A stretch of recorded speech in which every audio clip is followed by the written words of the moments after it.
Imagine you're at a nondescript rest stop in Falun, Sweden. You spend a night that was gone now. You ate a breakfast you already forgot. Now looking at the faces next to you in the dining hall that didn't look back. Everyone on the move. You step outside and you met with a parking lot. No view, no spectacular scenery, no references to the cosmos. A smaller place with everyday life just moving along. The kind that doesn't ask for attention, doesn't perform, doesn't explain itself. And somewhere inside that, you have a role. To quietly keep things going. To make sure one ordinary day turns into the next. One cargo shipment at a time. One resupply store shelf at a time. One spare part just in time at a time. One lonely stretch of road at a time. All of it happening just below the radar of the people who depend on it. Never have to think about it. Never to have to thank anyone for it. No applause, no recognition. Just everyday life in motion. And with a to-go cup almost burning in your hand, you have to move on from this everyday moment on to the next. Onto these Truck Sim Diaries. And in this video series, I record my Euro Truck Simulator 2 gameplay, and I use it as a backdrop for my unscripted thoughts on what's going on in my life and the world around me. Sometimes I will have a lot to say, sometimes I will just comment on the gameplay, and sometimes I'll just be quiet. Either way, I'm glad you're here. So let's take a last look at the first and last time we were ever here. And get on with this. But before we do anything, let's recap our progress in the Truck Sim Diaries Cruising Nordic Horizons event. This is an event we're running based on the World of Trucks community event with the same name, where we're going to do a delivery to or from all of the cities in the latest DLC release, Nordic Horizons. Right now, we are in Falun. That was the drop-off for the last cargo. We're gonna do, the plan is to make a dry run to Gävle and see if we can pick up any cargo that'll take us to any of the cities that we haven't done yet. There's not a lot of cities left, so we're almost done with this project of ours. And another note on the gameplay here, I am running a modded game to reflect the real world weather where I live in Sweden. Also, I've set the game time to match the date of recording, which will have an impact on the daylight hours, especially in the north. And this is to give you the real immersive experience and to let you know what kind of environment I'm coming from at the time of recording. Also, if you for any reason at all want to reach out, shoot me an email at easy@trucksimdiaries.com. Let's continue. And as you could see on the map, we have done everything we needed for the SCS software Cruising Nordic Horizons event. So we have this Viking helmet on our dashboard table here. I'm not sure I like it. We'll see. We'll let it be there, at least for this episode. Alright, that's enough talk. Let's get going. Gävle is our destination. Okay, here we go. Here we go.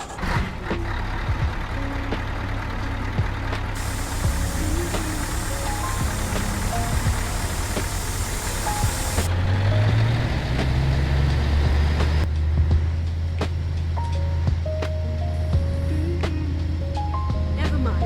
I'll find a new route.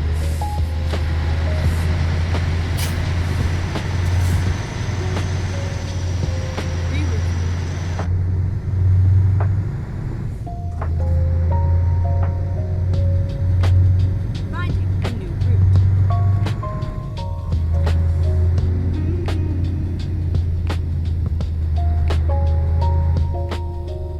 Recomputing.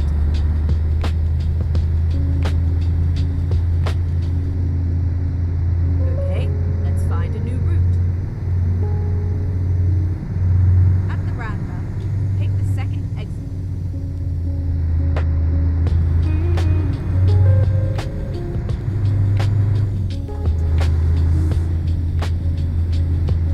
Exit now.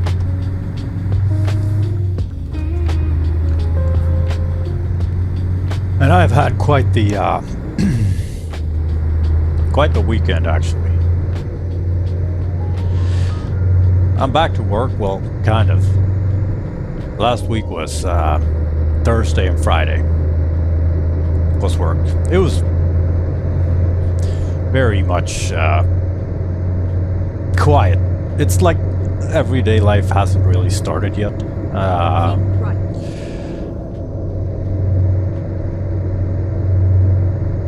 Everyone is still kind of, since Thursday and Friday are, it was like a half week.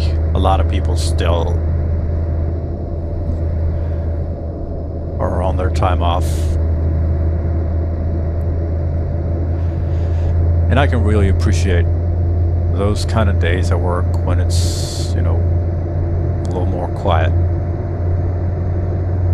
Normally I'm always, for some reason, I'm always in high demand. It is not because I'm such a great person, but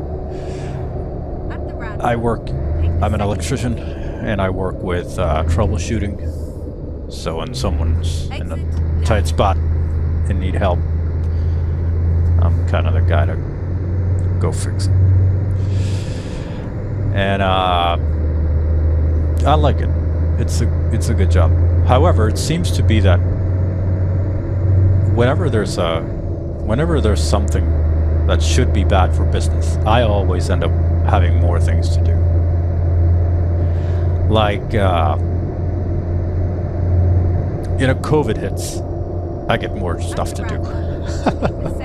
There's a recession, I get more things to do. There's whatever the opposite of a recession is. I just, whatever happens, whatever crises, there's a war, I get more stuff to do.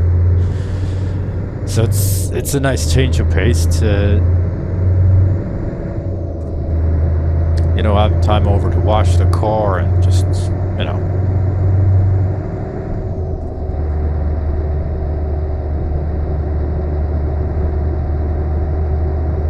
Not rush. But next week is a normal week, and everything is probably gonna be just back to normal. Hopefully I get to do some new things at work that I haven't done before. I've been looking forward to that. We'll kind of see if it pans out. There was talk about me doing something. Not really sure what it is, but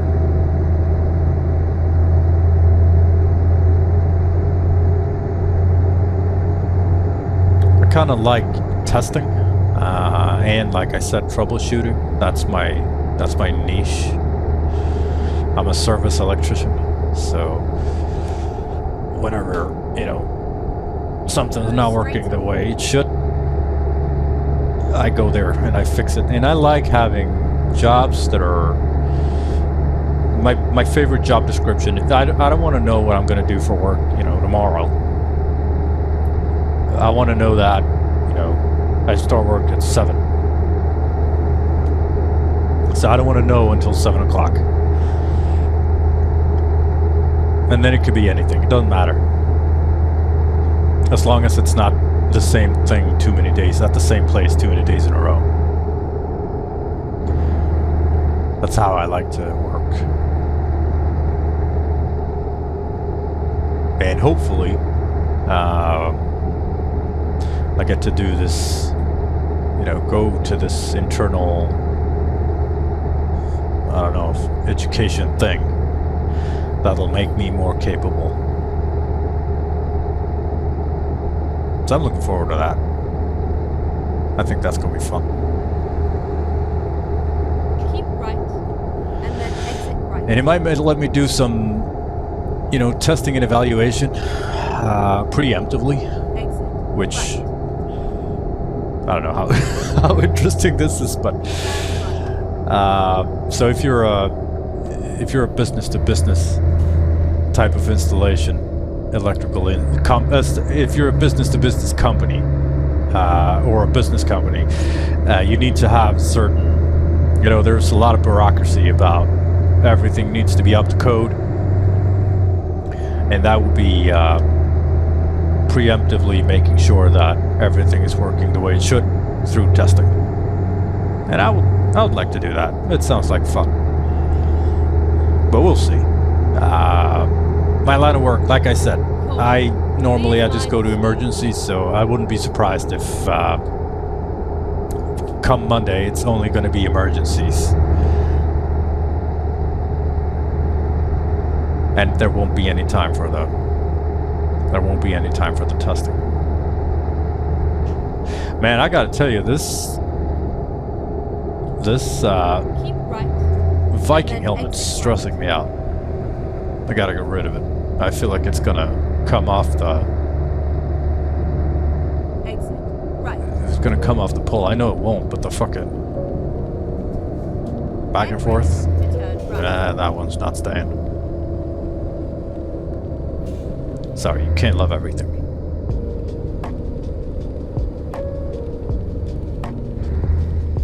Turn right.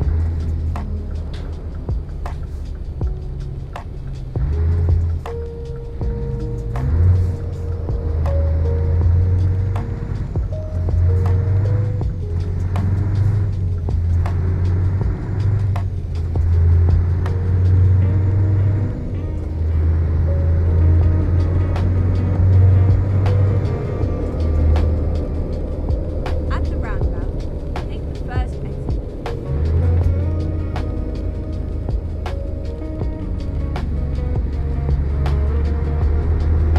Exit now.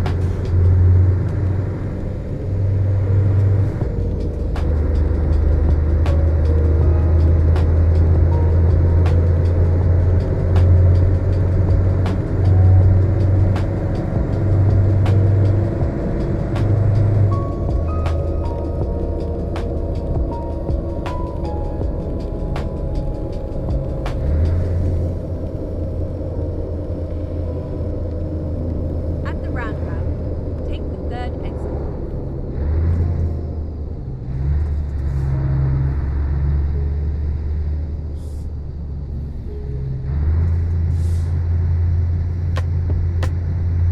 Exit now.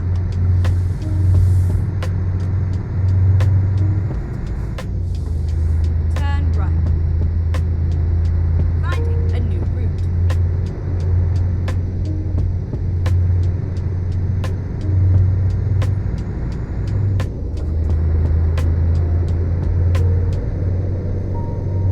Caution.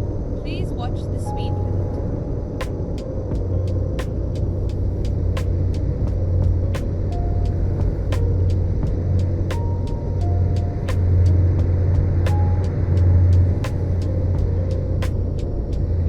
Keep left and then continue straight on.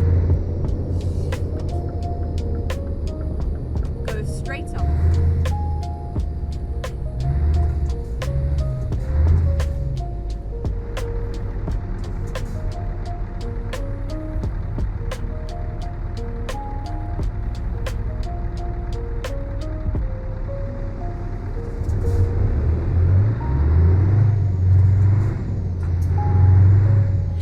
I had a girlfriend here once in Gävle. I think she lived kind of here. There was a Left, and then turn supermarket left. on one of these corners here that I remember we used to go Turn to. left. It's all a bit weird with the dimensions of everything. What's supposed to be what, but now this looks really familiar. I only dated her for I don't know, a couple months. Never really worked out. I was dating her when I was not ready to go into a relationship. I've always kind of been in relationships. So historically I've just went from one long relationship to the next long relationship. Come from a long line of relationships, I suppose. Like my first, even my very first girlfriend was when I was, I don't know, 14, 15. It was over a year. And then after that it was 3 years, and every like 3 years, and then 5 years, and something like that. Anyway, this girl in Gävle here, I had just gotten single. Never mind. I'll find a new route. Kind of against my will, I guess, but...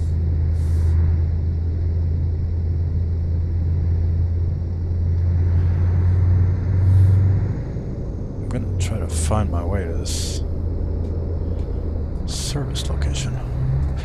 I've just gotten single kind of against my wish. And I was desperately seeking something to muffle the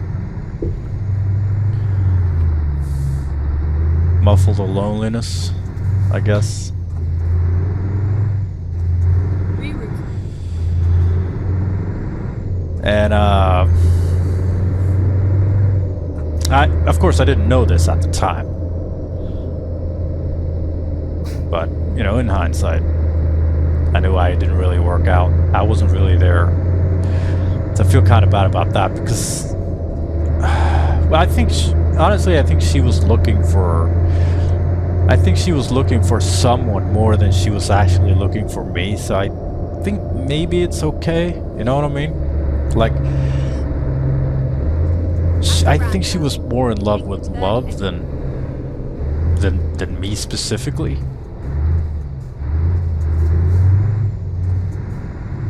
Or like the image of what she wanted me to be. I don't know, at least I tell myself this. Exit now. It's like she could move on and just...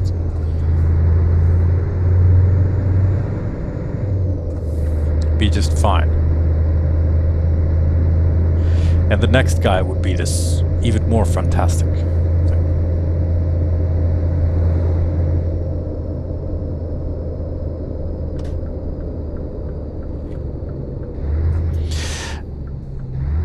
But when I dated her, I did spend some time in Gävle. And it's a nice city. It really is. Like I've talked about earlier, I live in Uppsala, and Uppsala has always been a little bit of a... Let's find a new route.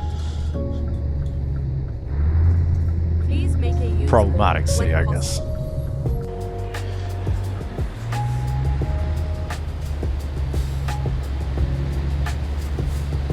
Alright, here's what we're gonna do.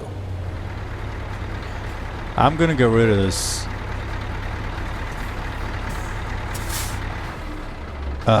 Viking helmet, and then we're gonna look at the jobs. We're gonna go pick up whatever job we're gonna do, and then I'm gonna continue on the Uppsala Gävle story. Alright? Alright, this is a lot better. The helmet is gone. Let's take a look at the jobs. Alright, let's take a look at what jobs are available here. Preferably, we want to go to Karesuando because that would check off Gävle, and so that would check off all of Sweden in one go. But like I said, these are World of Trucks jobs, so I have no say in what jobs are available. We got Dombos already. Finland is also not really an option because we've done all of Finland already. This is not looking good. What about this one? Square Bello Crony Big Pack. 1290 HDP VC. We could go for that one. Yeah, that one is ours. That's our job. Let's do it. Pickup's close. We're gonna turn the truck around, go load the cargo, and then we'll continue. Time to get the job done. Let's go.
Now don't quote me on this, but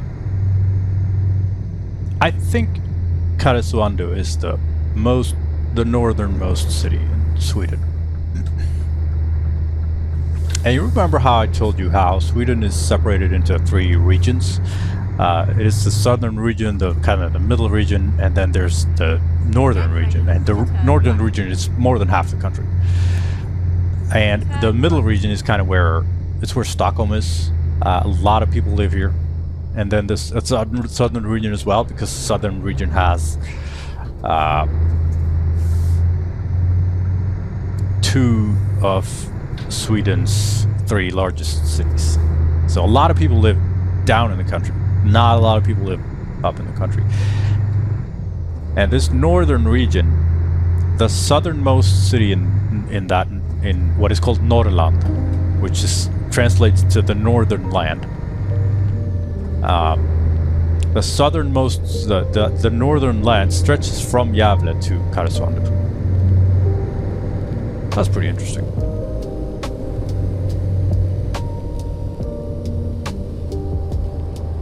Keep right, and then turn right.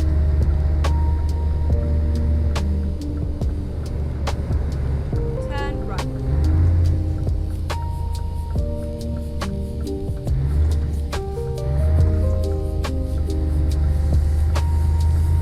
This is where it ends.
Let's check off Gävle.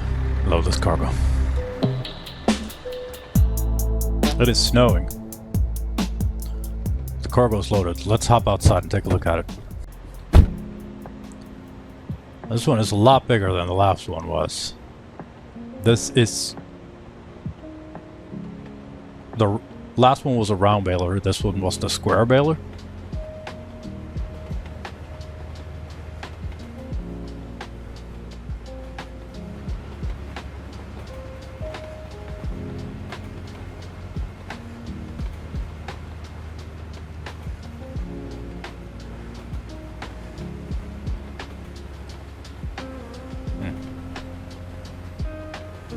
And we are going to take it for 945 kilometers. We got fuel for 2,130 kilometers, so we won't need to rest.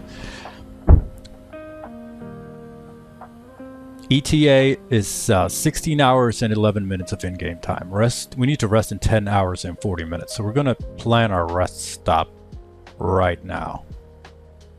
like the adults we are. All right, let's see. We're here in Gävle, and we're going up to Karesuando. We could rest in our garage in Umeå. Yeah, let's do that. Garage here. 5 hours, 20 minutes. That's perfect. Let's do it. Let's go. Big old baler is loaded. Ready to roll. Ready to roll. Let's make this our best run yet.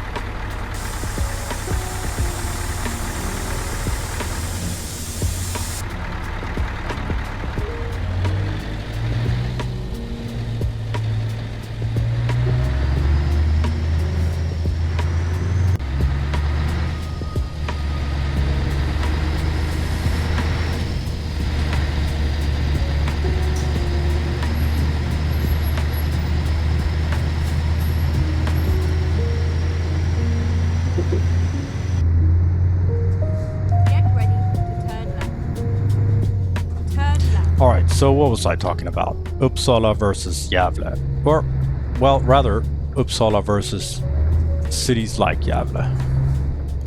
So I live in Uppsala, and Uppsala has a university that's highly regarded.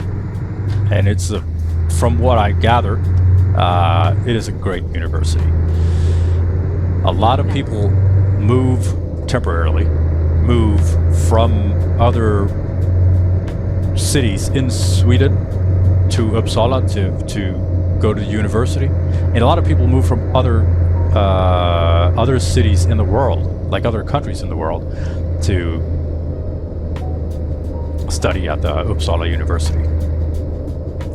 We have a pretty, in the forefront of technology hospital that's like gigantic and tied to the university, and we have this pretty big biotech industry that is also closely tied to the university. Now these three things, the university, the hospital, and the biotech industry, they cover a lot of people when you count the staff, which is former university, and the students who are current university. These make up a huge number of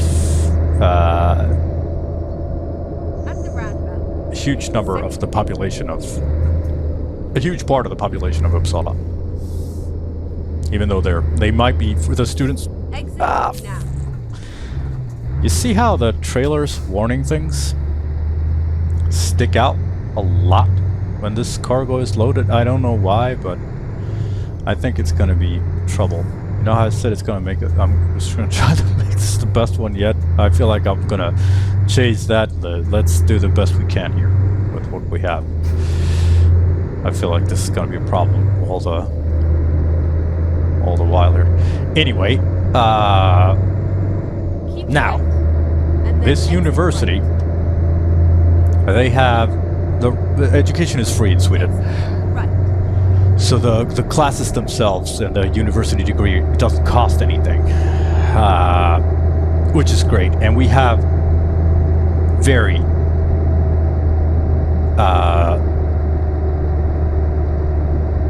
forgiving student loans.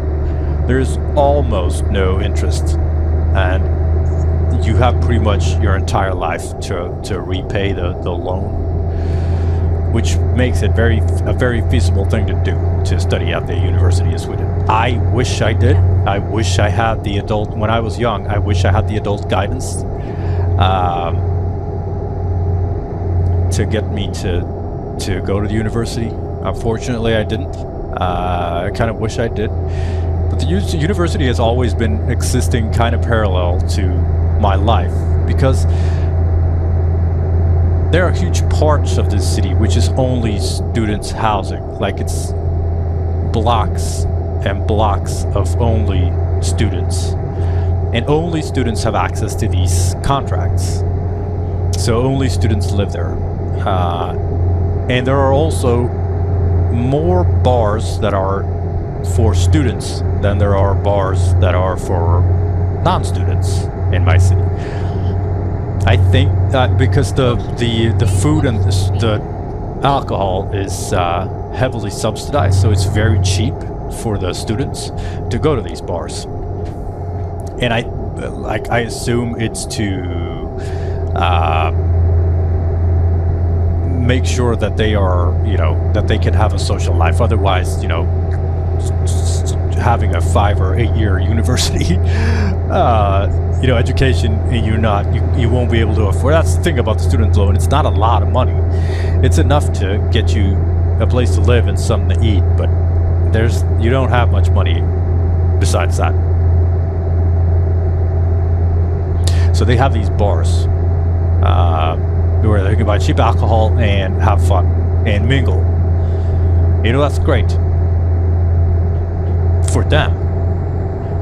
However, the normal bars really struggle in my city, because if you discount the university, which would also mean you would discount the hospital, and also you would discount the biotech industries, because those three are like, it's a troika. They're like hand in hand. There is not much city left. It's like a small town that has been spread out by all this university, biotech, and hospital stuff.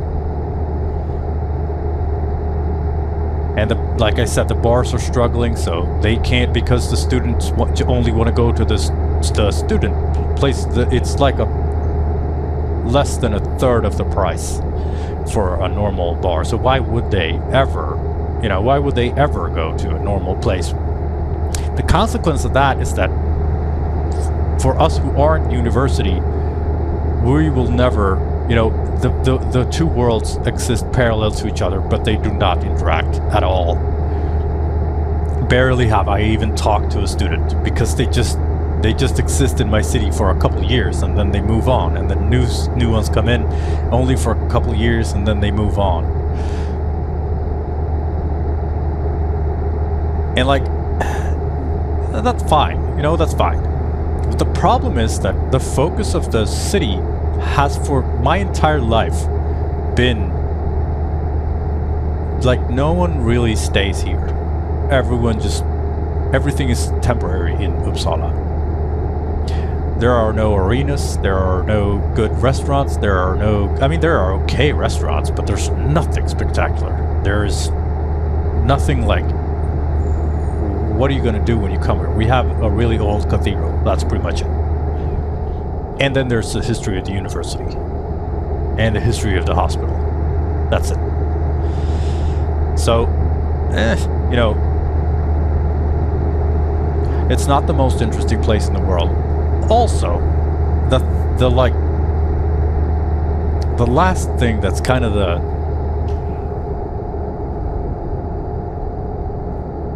one of the biggest problems with Uppsala, and the reason why Uppsala hasn't ever gotten around to do anything for itself, is because it's so close to Stockholm.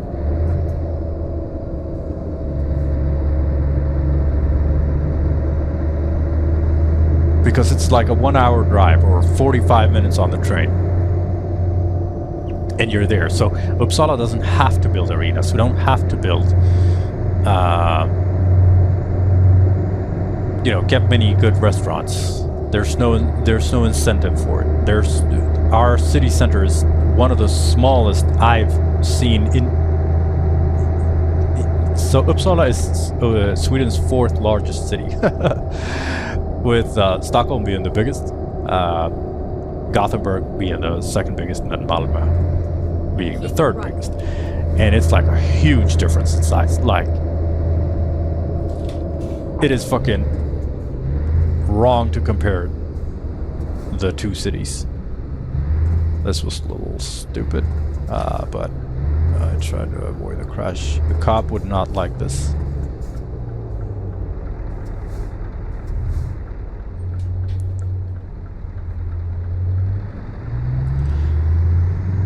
Oh god, I hope I don't hit him with my thing. Alright.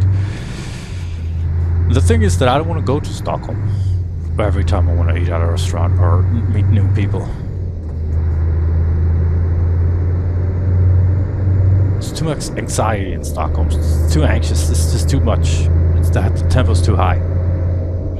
So when I roll through cities, when I spend any time in like cities like Gävle, cities like Västerås, cities like Sundsvall, Umeå, all these other cities, they have a lot of stuff. Like they got, all of them have nice rivers running through them. All of them has these nice boardwalks by the river. They have, places to stop and have picnic and just, it's like these cities are, and the main thing for these cities is that they are closely tied to an industry, which for the most part means that people move there and they stay. So all these other cities are made to live in, whereas Uppsala is made to pass through. Just cheapest possible thing. Just 4 years, 5, 6, 7, 8 years, and then you're gonna be gone. There's no need to make anything nice. And it's after a lifetime of this, I can see it so clearly how how much we've kind of missed out on. And it's almost like I have never felt at home in Uppsala. It is my home. Like I was born in Umeå. I spent a lot of my early youth, early childhood in Umeå and some closer cities where my grandparents on my mother's side live. But when my grandfather died, it was that was kind of over. So Uppsala's been my home for my entire life almost. Like I'm 42, but I've never felt like at home. I've always felt like I'm here temporarily because that's what everyone else does.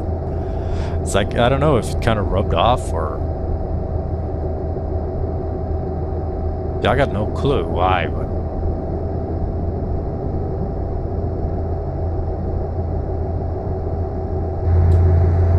but now that I have gotten older,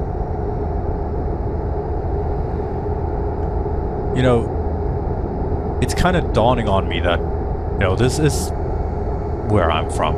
Uppsala is my home. I've had chances to leave. I've had,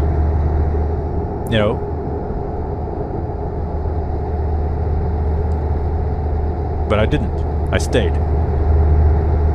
I think I was afraid to leave. If I would have had more of a plan, I went through my young adult life completely without a plan, without structure, without a direction. I was just trying to get by. Because I didn't really know what happened. And now I'm here with 2 kids and a wife, and my wife, she is one of the students, which is the ironic part about all this. So without this university, I wouldn't have her. So I have Uppsala University to thank for my life, because it got me to meet her. It got me to get kids, and I've gotten these kids in this city, and we're not leaving. Like, they have their life here. She has her job here. She can't just go, and neither can I. Like I said, I'm an electrician. I can work anywhere in the world.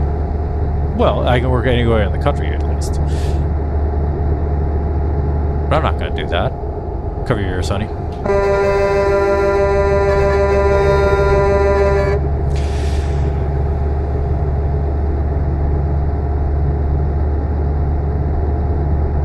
But maybe I should focus more on, landing in the... maybe try to focus more on landing here, like emotionally, in Uppsala. Because it's like with anything, you don't, I don't get to choose everything. I don't get to choose what's mine, but it's mine. Like I don't get to choose how things happen. It's, I make do with what I have. I played the hand that's dealt. I didn't pick these cards, but well, I decided not to throw them away. I think Uppsala deserves more from me.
Did I tell you about my weekend?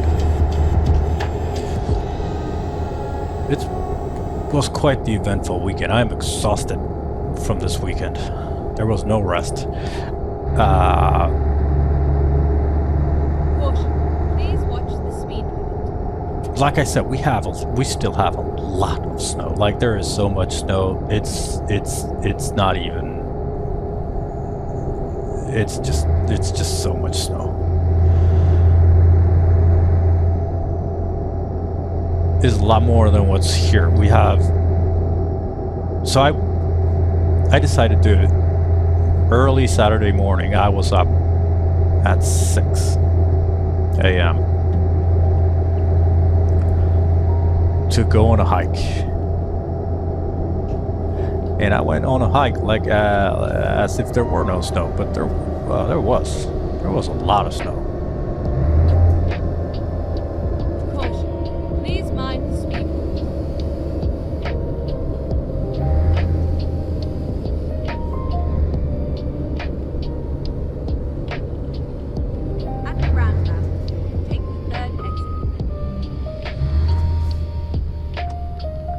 We're in Viking.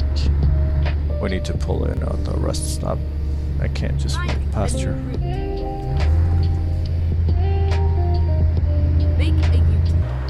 Reroute. When possible, make a U-turn. Okay, let's find a new route. Never mind. Reroute. Never mind. I think maybe I'm giving my GPS a heart attack here.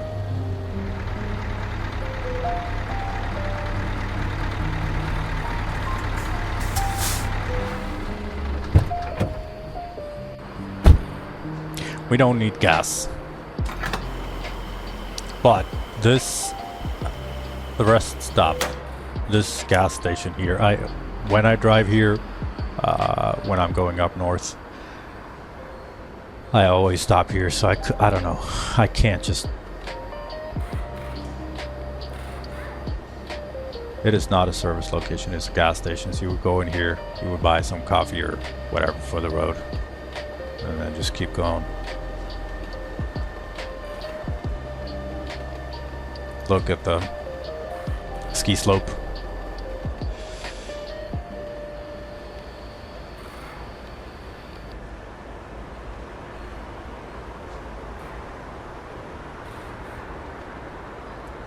Sorry about this.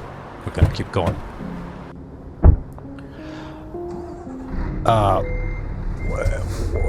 What was I talking about?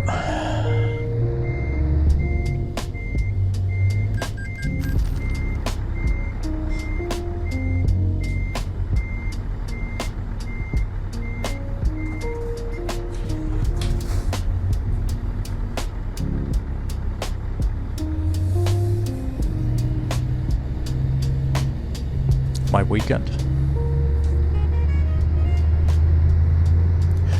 So the reason I went hiking, even though I know there's a lot of snow, and hiking in the snow, if you don't have skis or snowshoes or something like that, it can be impossible. Well, it's not physically impossible, but it is pretty much impossible. But you never know kind of how bad the snow situation is in the woods, because depending on how the wind blows when the snow is falling, it might not be, much. There might not be much snow at all on some places, but on other places,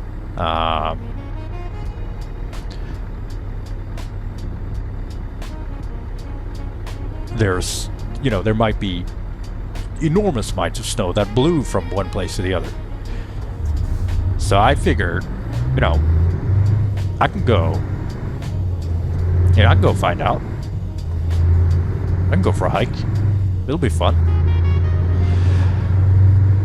It was, but like, oh my god, there was so much snow. Oh.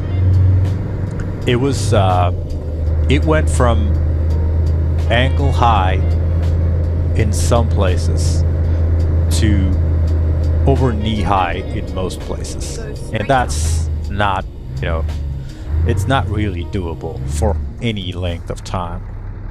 I went from 6 in the morning to 10 in the 10 or 11ish. I was home. I think I went for like 12 kilometers, and I was completely spent. I was just out of energy. It's like you're climbing with legs and arms just through the snow, because it's just so much. The thing is that there's this ridge where I live that's very long.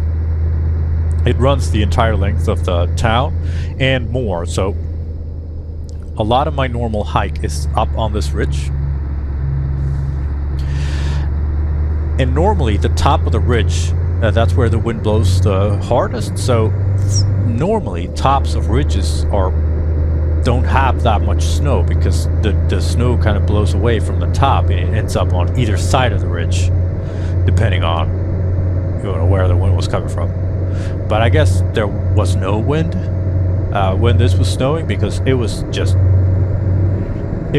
snow everywhere, and the trees were saturated with snow. On all the branches were hanging down. Some trees were even hanging like, the top of the tree was touching the ground in this big arc shape.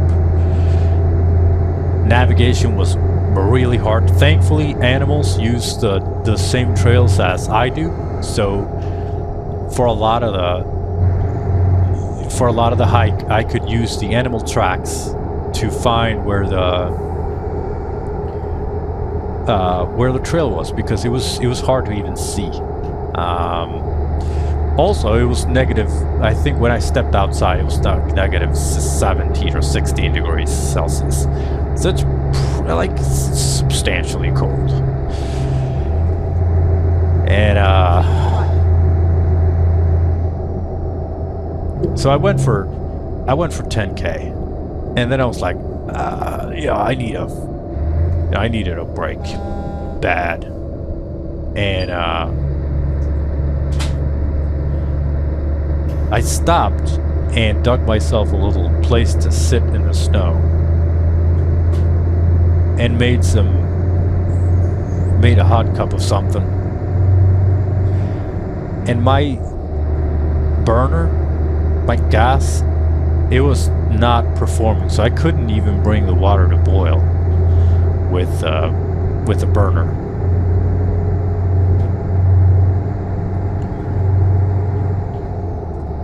And it was, you know, I could make a hot cup of tea, but just I couldn't boil it. So I was like debating on whether or not it would be possible for me to make lunch if I were to keep going, because normally this hike is 20 kilometers for me. So I was kind of on the fence, like it's physically like extremely demanding, and I am unsure of whether or not I'll be able to cook and make lunch for myself, because my gas is too cold. I have summer gas, and there's also winter gas, but I haven't got any winter gas, so I was trying to do it with summer gas. My plan was to put the gas inside my sweater and carry it like close to my body to heat it up. That way it'll be fine. I'll be able to make lunch. But you know, it was still there was still this uncertainty, because once it gets too cold, this kind of gas won't really operate. And I've catered my hiking gear for summer, fall, late fall, early winter, not negative 50 degrees. That is a completely different, you know, it's a completely different list of demands for hiking gear in general compared to everything else. Everything just becomes so much harder if you don't have the right. That's the best thing with good hiking gear. It makes hard things so much easier and much more enjoyable. That's the whole gist of hiking gear. So there I was, and I came out of I got to this intersection where if I come out of the woods onto a road, and the road is obviously cleared of snow, and I was looking down the road to, if I go right, I keep going. If I go left, I go home. So it's this point of no return, because if I commit, I will just walk further away from home, and then I get to this place where I kind of turn around, but it's a separate way. But that's I move away from home all the way, and then I switch directions, and I move back home towards home again. So if I don't, that's the point of no return. Because if I keep going, I will have to do the whole thing. And I was like, do I abort? I've only gone half, you know? It's fucking stupid. You know how I was talking about knowing your limits, knowing when you need a break? Yeah, there was none of that. Oh, well, let me finish the story, because there was some of that. Exit now. Because I decided to keep going. And I was like, this is a bad call. I know I'm gonna be so tired. I'm almost gonna be too tired. Like, I'll make it. I'll physically, make it back home, but what'll be left of me for date night? This was a Saturday. What will be left of me? Nothing. I'll be so tired that I would just need to lay down for the rest of I wouldn't be able to do anything. And yeah, I don't want to wear myself out that hard just to go out in the snow.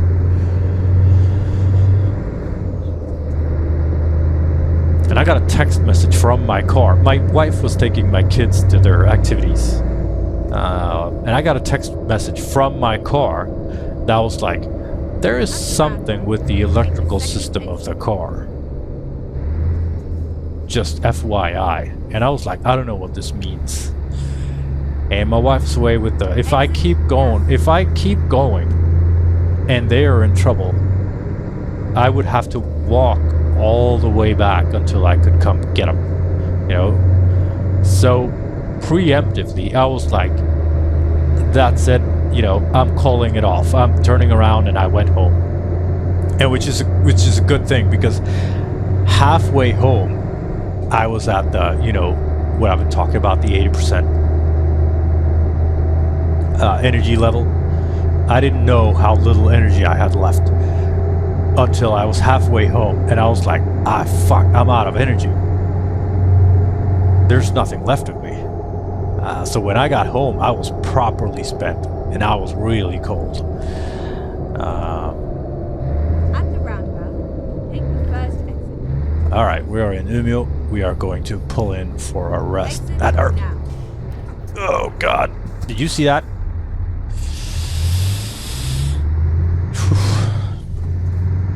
We're gonna pull in Never mind. I'll find a for a new rest at our garage here. I need to rest in 5 hours and 39 minutes. ETA is 10 hours and 55 minutes. That equals estimated 34 minutes of driving. You will see how much time is left of the episode, and you will know that it is more than 35 minutes. But that's the estimate. At the roundabout, take the fourth exit. So I am going to, yeah, I've been working with cliffhangers. I'm going to get this rest, and then I'm going to tell you all about what else happened on the hike Reroute. and how I got to the emergency room. Recompute.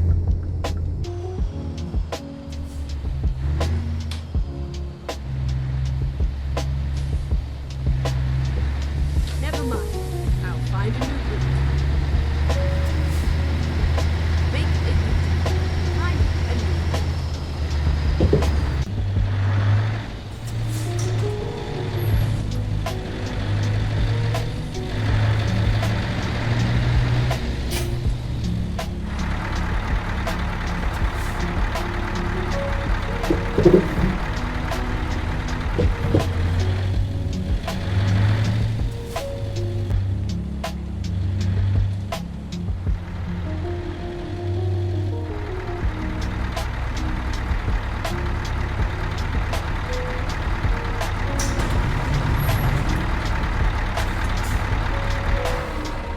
Let's get this beauty sleep. It's 7 in the morning. Still dark. We're still in January. It's still dark. It's gonna be dark for a while. Which is good. It's gonna be dark for a while. There's nothing we can do about it. We just gotta power through it.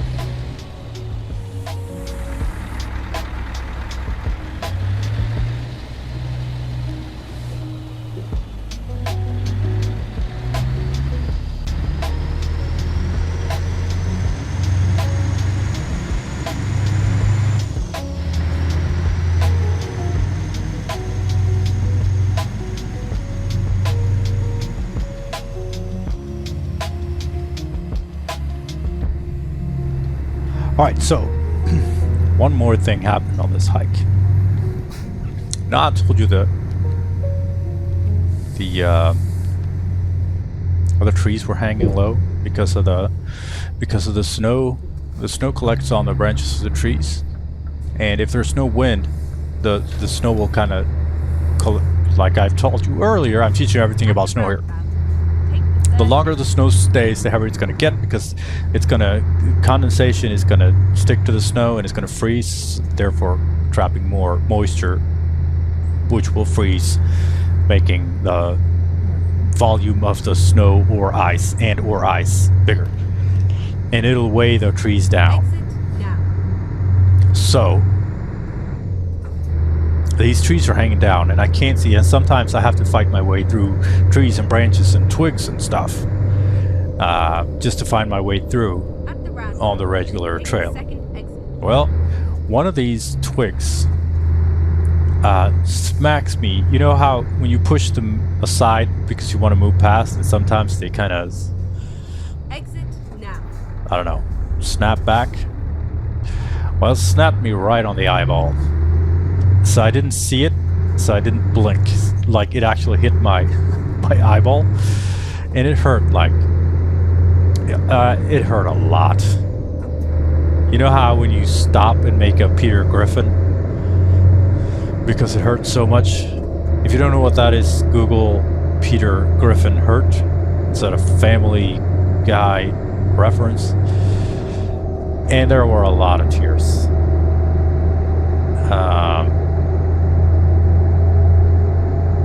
It really hurt a lot.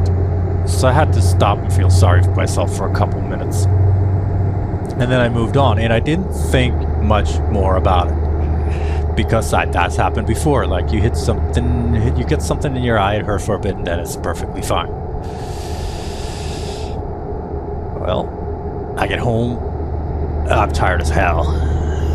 Like, my legs are spent. If I would have gone the whole thing,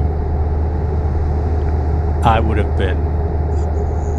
I'm not sure I would have made it. I would probably... Well, my wife was taking my kids to their activity, so I wouldn't be able to call her to come pick me up or something like that. And honestly, there's no real good place to do it. Anyway, I am so very, very thankful that I turned around and got back home, because, wow, I was exhausted. Made some food, just relaxed. It was great. I'm very happy with the 10K, but I need some skis until I do it next time. Anyway, let's talk about my eye, because as I was I redecorated my daughter's room. She sleeps next to her window, and she wanted to have her bed higher up so she could lay in her bed and look out the window. And I fixed it for her because, you know, whatever my little princess asked for. No, I'm kidding. But it sounded like a good idea. It wasn't too bad of a thing to get a higher frame for the bed. So as we were, you know, sometimes you want me to read for her, sometimes you just want to lay down and talk. Lately, since we got her the bed thing, she's been wanting to... I lay next to her and we just look out the window and at the stars or whatever's going on. And there's this school that has its sports field between us and the school. So the floodlights on this sports field is shining through her window when there's skating or whatever on that sports field. And as these floodlights, as I was looking at these floodlights, I could see this multifaceted halo effect of my left eye. And my left eye had been hurting. This was the one that the twig hit, of course, but you kind of figured that out already, I think. And I was like, shit, that's not good. And I tried to rub my eyes because I was like, maybe it was watery or something like that, but it wasn't. So I was a little distracted. My daughter kept talking, but I got a little scared. So I told her, you know, good night, sleep tight. And then I was like, fuck, I gotta get ChatGPT on the line. And I did, and ChatGPT was like, go to the emergency room first thing in the morning, if not right now. Don't wait. And I was like, are you sure? Because and it was foreign objects in the eye, go to the emergency room, do it. And I was like, fuck, maybe it's wrong, you know? Because, you know, my wife was getting ready for the date night. I really wanted the date night with her. Because going to the emergency room on a Saturday night is not my idea of a good time, and it may take just about the whole night. Which it did, even though they were quick. Anyway, we have this emergency medical service that you can call. It's not like dialing 112. That would be like our version of 911. But you could just call them and ask. A nurse will pick up, and they have doctors on call, so you could ask them questions and they can actually answer them. So you could talk to a medical professional. The idea is to not make people put too high pressure on the emergency rooms, because they can call this medical hotline, if you will. And I did. Nurse picks up and I'm like, nurse, I hit my eye with a twig, and now I'm seeing halos. And she was like, oh, that's not good. And I'm like, really? Because I've done it before, you know? And she was like, let me check the recommended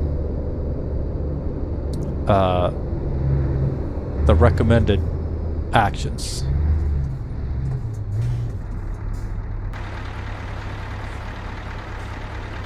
And then she started reading off the list of recommended actions.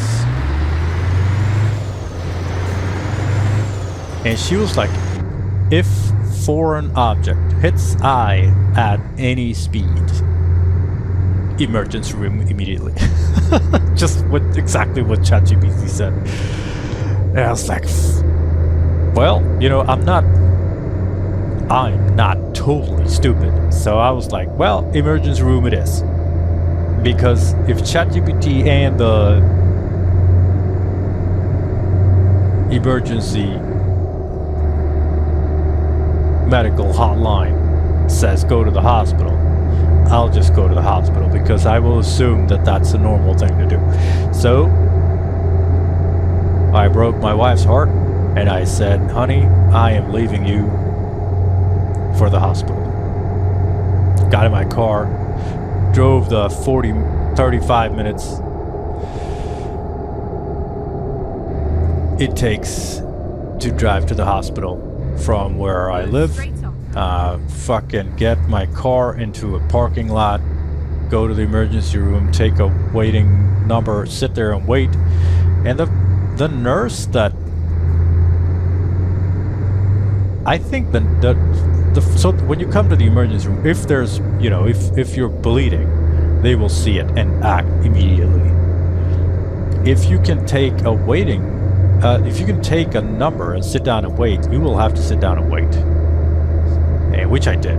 And then you get to see a nurse, and the nurse will kind of do a triage and assess your situation. And I think that the nurse that I talked to was a little stupid, if I'm going to be completely honest. Because he was like, yeah, how are you doing? And I was like, I told him about, you know, I hit my eye with the thing. And he's about 2 meters away from me with a glass screen in between us. He was looking at my eye and he was like, yeah, it looks fine. And I'm like, yeah, no shit, numbnuts. I know that. And I was like, yeah, the emergency service, the emergency hotline said that there could be a risk of, you know, blah, blah, blah. And therefore I should go, you know, see you. And he leaned in and he was like, but I can't see anything. And I'm like, should I tell him that he's just a dumb nurse and that I know that he can't see it because he's just a nurse? And could you please patch me in with a eye doctor, you big dummy? And he was like, does it hurt? And I'm like, yes, a little bit. And I'm seeing these halos. And he's like, halos? What do you mean? And I'm like, when it's dark and I'm looking at a bright light, I get this halo effect now. And he's like, when you are blinded? And I'm like, what?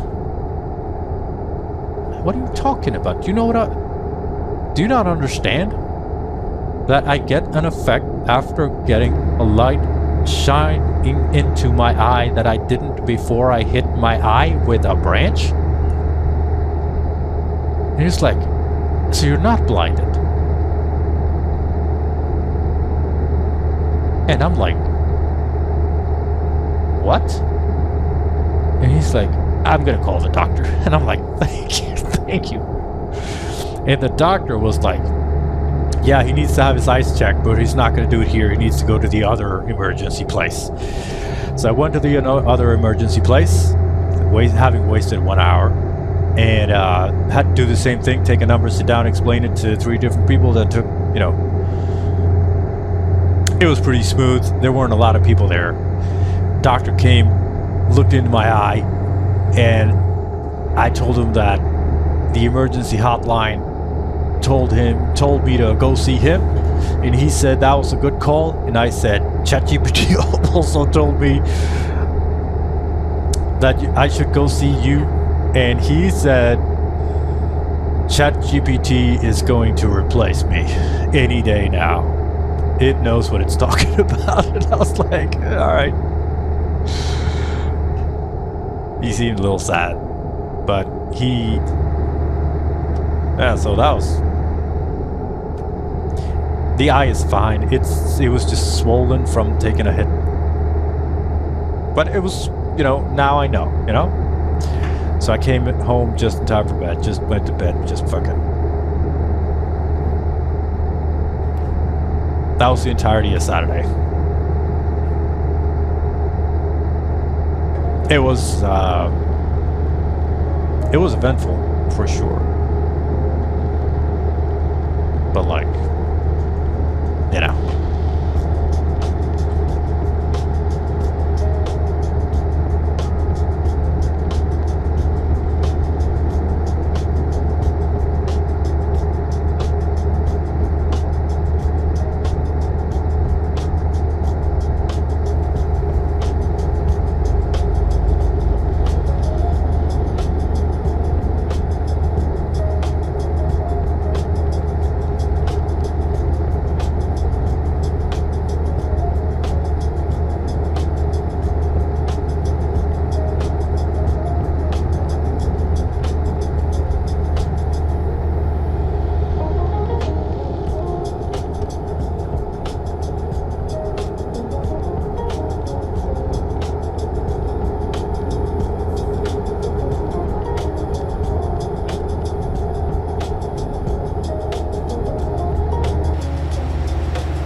And then Sunday rolls in. Nothing dramatic happened, but it was, you know, it was a busy day.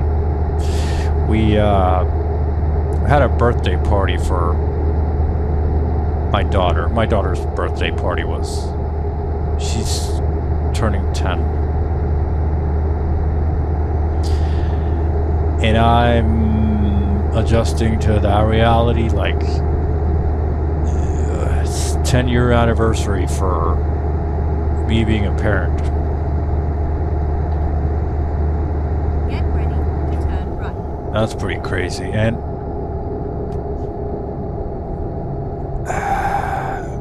for the last, Turn right. just everything just has been. I know that this is gonna.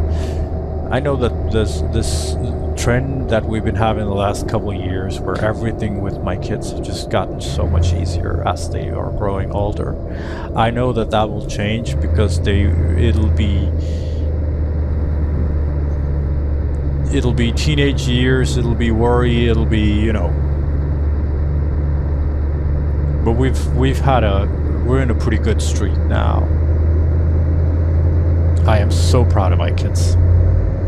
They are so capable. And she's turning 10, and we had her 10th birthday. And she wanted us to, in the village I live, there's this very nice little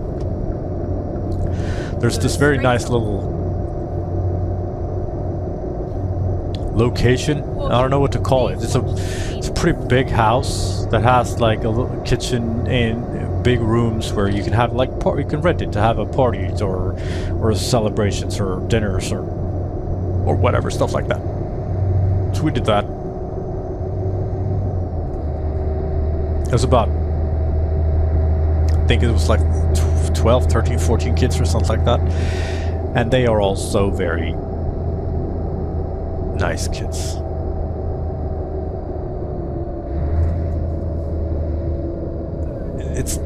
You don't have to do anything. You don't have to tell them anything.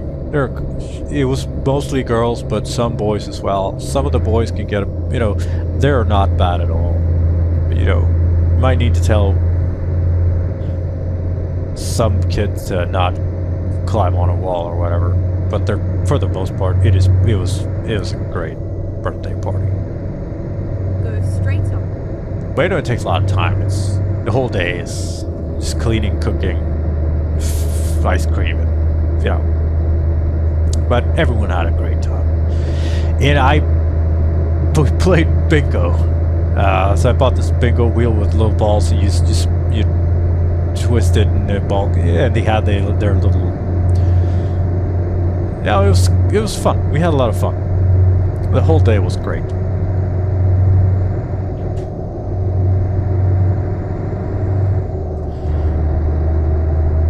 But yeah, she's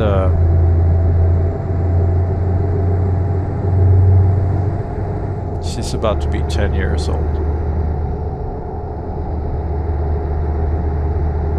One of her friends is autistic, and I don't know in what way, but it's like this, not a secret.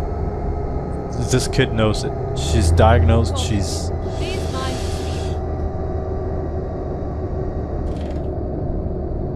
And she's very relaxed and open with it.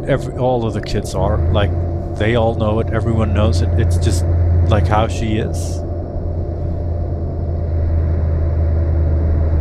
And I find myself being so jealous of this little kid. And it's like, it's great. I'm so happy for her that, they've caught this, they know about it, they know what to do about it, they know, her parents have told us about it.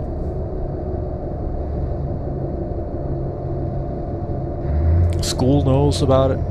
Everyone is just fine with it. We just adapt. And whenever she needs something, she's like completely transparent with it. And it's not like, it's not like kids asking for things that they want. But she's like, oh, I can't have this ice cream. And it's like, because we all know it, it's like, oh, all right, we'll get you some other ice cream.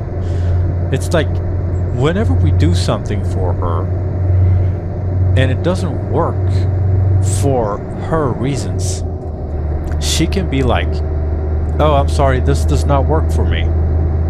And she's just like, oh, this didn't work.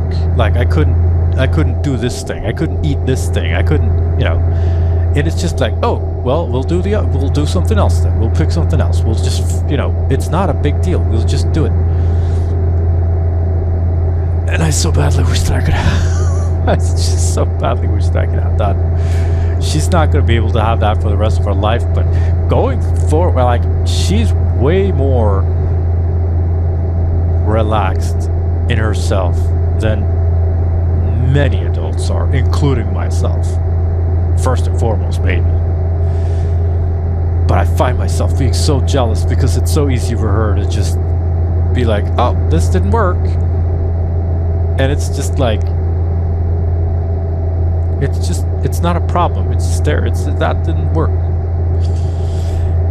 Yeah, I wish I could do that. It'd be like, oh, sorry, I can't do that because it just doesn't work.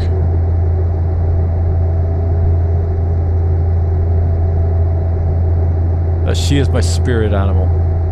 This little kid. And even though I'm jealous, and I also want to be able to just have my quirks accepted, so I don't have to fight through the things that are hard for me. I am so very, very, very happy for this little girl, that she has found a way to just be accepted for who she is. And maybe first and foremost, just accept who she is.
I have this feeling that this year is starting with this next week.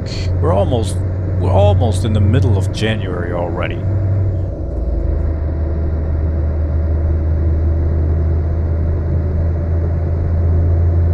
That's a good thing. And I wonder what this year what'll happen this year. I have a good feeling about it, not based on anything.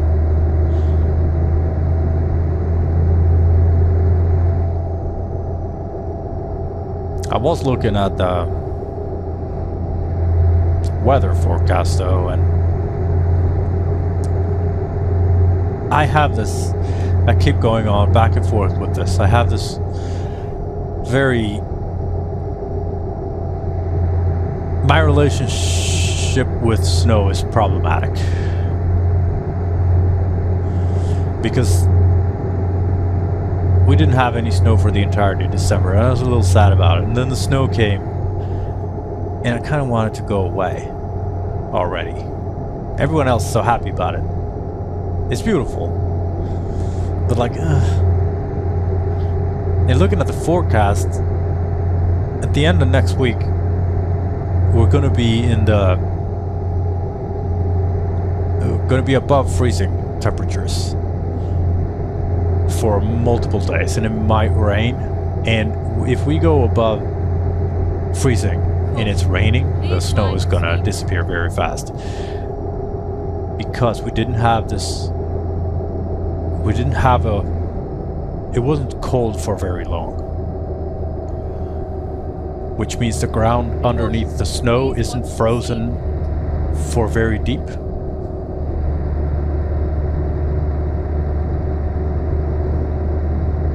That means the snow will disappear very fast once the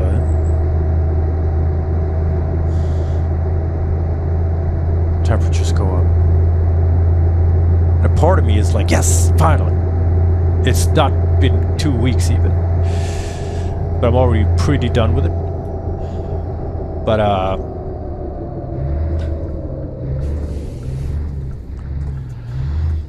yeah. At the same time, seeing my wife was out skiing today. My daughter, she took my daughter out skiing too. Kids ride their sleighs down the hills. They enjoy it so much. They live their best life in the snow. And I think maybe I would have wanted it for a little bit longer, but I can't deny the ups that come with me personally. I like to be able to be out and move around. I like to not freeze as much when I'm working.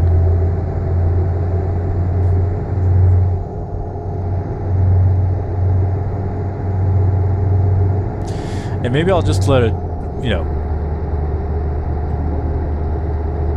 maybe I'll just let it sit there. Get ready to turn right. But that it's both good and bad.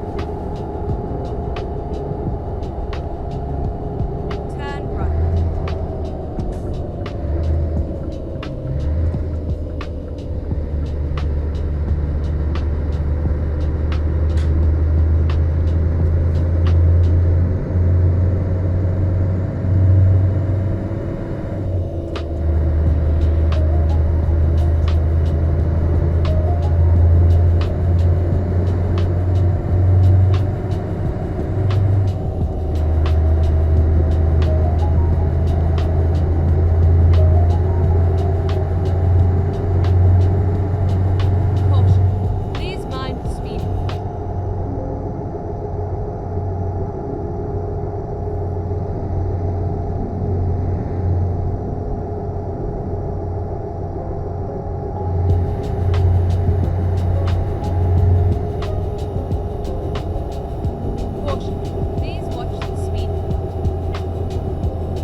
do feel that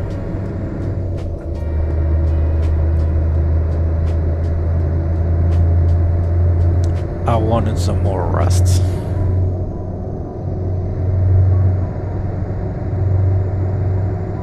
Even though I shouldn't really need it.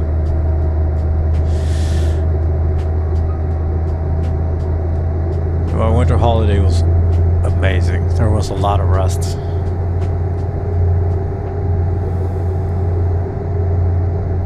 But I think I'm stepping into the really hard section of the winter now. It's when the New Year passed. We're into January and it's still not. We're still not even close. There's a whole lot of winter left. Pretty much all of it. And there's no Christmas to distract you. New Year's, there's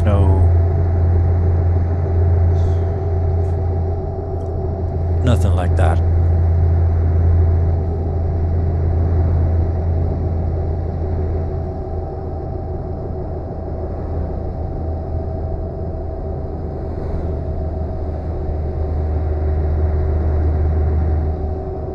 You just gotta keep pushing. Even though I had fun when I was out in the snow, I felt a little sad coming in because, like, I can't do it again. I can't just go out in knee-high in the snow. I need to find something I need to get a pair of skis. Because I need to be able to do something outdoors, even when there's a lot of snow.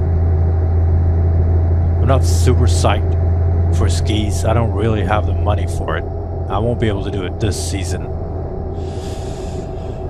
But yeah, I need to do something because and when I came home on Saturday and I was this exhausted, I felt it didn't feel great.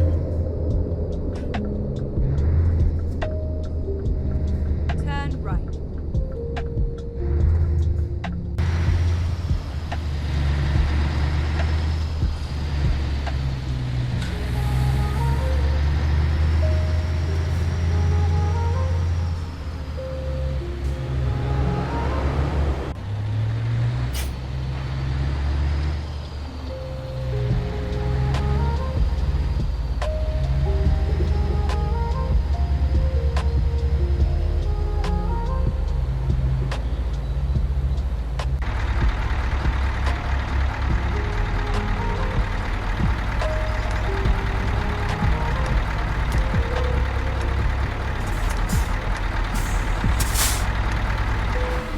Let's check off Karesuando. Let's check off all of Sweden. Unload this cargo. And yeah, check it out. All of Finland is done. All of Sweden is done. We are working our way right to left. Sweden just went by like... What happened? I don't even know what happened. It was too fast. Now we got just a couple cities in Norway left and then we'll be done with these Cruising Nordic Horizons. Pretty crazy. But first, stats. All right, 1,054 kilometers. That was longer than expected. Yeah, it was estimated was 948, but we went for 1,054. 30.7 liters per 100, so not overly impressive. I would have wanted to do a little bit better than this. No damage for 1 hour and 17 minutes of driving from Gävle to Karesuando, so all of Norrland. We carried a square baler Crony Big Pack 1290 HDP VC, in case you wanted to know, and it was 10 tons. Our income was 27,866. Taxes was 4,179.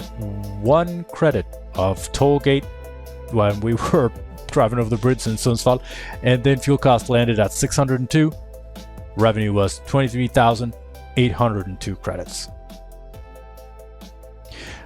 All right, delivery rating, 3.5 stars. 5 stars for damage, 3 stars for distance, 5 stars for fine, 5 stars for fuel economy, 1 star for mass. I would have wanted 1 more star for distance, but I guess it's going for what was planned, not what we ended up doing. Anyway, 369 hardcore points. I will take it. And with that said, it's time to wrap it up for tonight. But thank you so much for taking the time with this. I really, honestly do appreciate it a lot. And remember to take care of yourself. You are important, and you need to last for a long time. Bye.